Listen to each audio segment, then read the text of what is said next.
समाज साधना न्यूज, समाजहितासाठी सदैव अग्रेसर। नांदेड तालुक्यातील रहाटी या गावचा वाळू उपसा करत असलेला धक्का तो अनधिकृतरित्या असून वाळू माफियांनी आपल्या मर्जीतील अधिकाऱ्यांना हाताशी धरून सर्रासपणे वाळू तस्करीचं काम करत होते।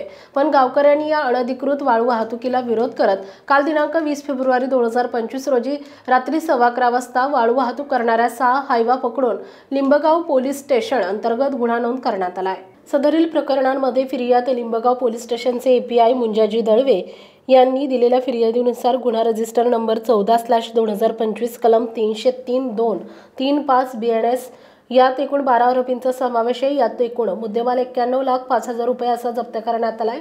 या पथकामध्ये मंडळाधिकारी जगताप तलाटी विजय रणवीरकर, लिंबगाव पोलीस स्टेशनचे API Munjaji Dalve, police head constable Dhumal आदींनी काम पाहिले। एकंदरीत या कारवाईच्या संदर्भात विचार केला तर दुसरीकडे गावातील गावकऱ्यांनी या गाड्या पकडून दिल्या, मग कोणाच्या वरद हस्तामुळे हा सदरील प्रकार चालू आहे असं जनसामान्यांमध्ये चर्चा जोरात चालू आहे। आपल्या परिसरातील महत्त्वाच्या बातम्या पाहण्यासाठी आमच्या समाज साधना न्यूज चॅनलला YouTube वर सबस्क्राइब करा आणि बेल आयकॉन प्रेस करा।